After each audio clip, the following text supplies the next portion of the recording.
안녕하세요. 오늘도 갈등하는 당신의 TV 굿바이 갈등의 이현영입니다.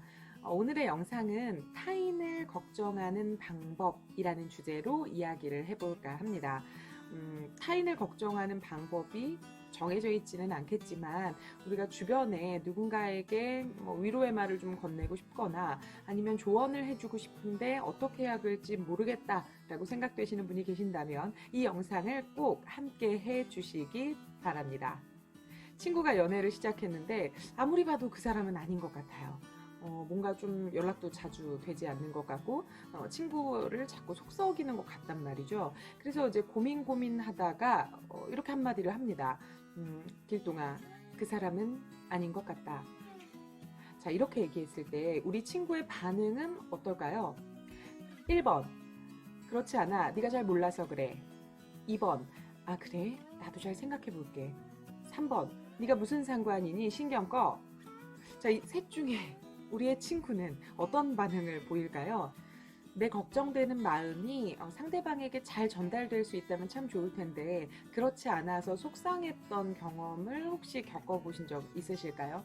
어, 이럴 때 내 입장에서는 그 사람을 위해서 한 이야기일 수도 있겠지만 이 당사자의 입장에서는 그렇지 않을 수 있다는 것을 항상 염두에 두는 것이 필요하겠습니다.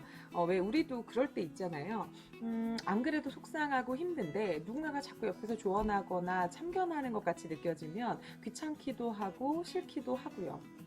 자, 그러면 우리의 이 걱정되는 마음을 잘 표현할 수 있는 방법 어떤 것들이 있을까요? 이 세 가지만 좀 기억해 주시면 감사하겠습니다.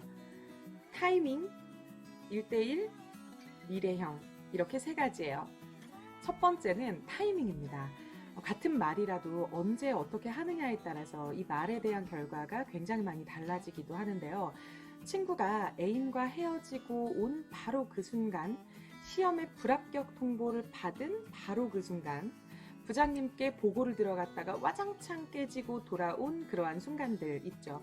이러한 때에는요, 내가 아무리 좋은 말과 아무리 좋은 위로가 되는 이야기를 준다 하더라도 상대방은 받아들이기가 쉽지 않을 겁니다.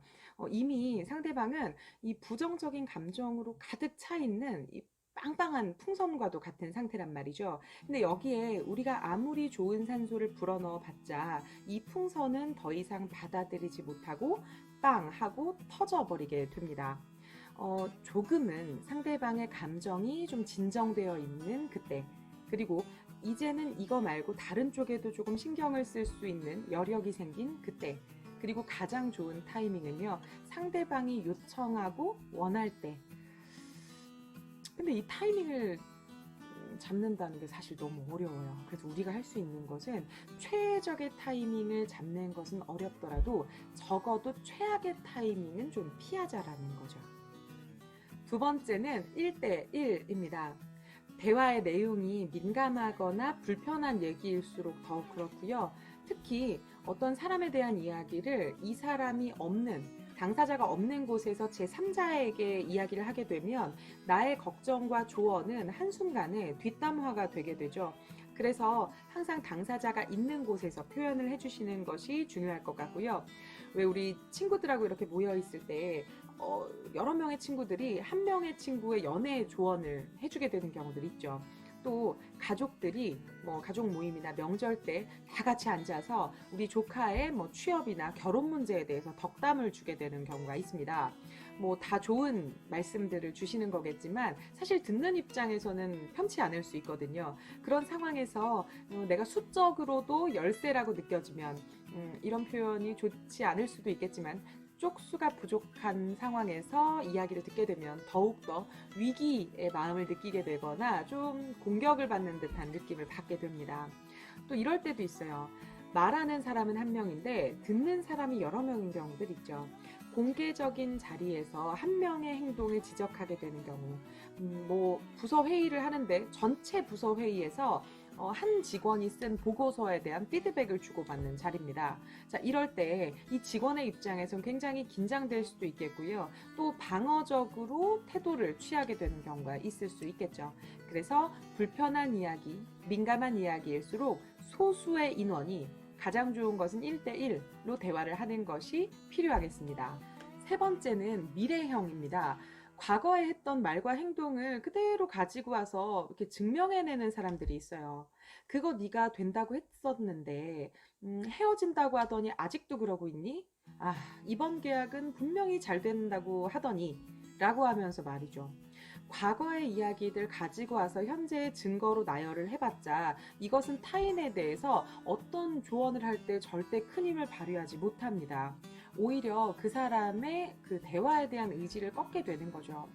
어차피 내가 당사자가 아니라 제3자로서 이야기를 하는 거라면 굳이 과거의 내용을 가지고 와서 현재의 나열에서 이 사람에게 좌절을 줄 것이 아니라 미래지향적으로 말해주는 것이 조금 더 효과적일 수 있습니다. 이거는 이렇게 해보면 어떨까? 혹시 다음에는 저러저러하게 하는 건 어때? 라는 식으로 말이죠. 누군가가 진심으로 걱정될 때 타이밍, 1대1, 미래형 이 세 가지 기억해 주시고요. 이것보다도 무엇보다 중요한 건 내가 어떻게 표현하는지 하는 문제보다 상대방이 이것을 어떻게 받아들일까 하는 문제가 아닐까 싶습니다. 나는 아무리 좋은 의도로 이야기를 했다 하더라도 상대방 입장에서는 그것을 원치 않을 수도 있다는 거죠. 다 너 걱정돼서 하는 얘기야. 다 너 좋으라고 하는 얘기야. 하는 말들은 내 입장에서 하는 이야기지 사실 상대방 입장에서는 어쩌면 때로는 조언이 아니라 상처나 폭력으로 느껴질 수 있습니다. 걱정은 남이 해주는 것이 아니라 내가 직접 하는 것이잖아요. 어쩌면 주변에 누군가가 힘들어할 때 우리가 해야 하는 것은 걱정에 대한 조언이나 해결이 아니라 걱정거리를 갖고 있는 그 사람에 대한 위로가 아닐까 싶습니다.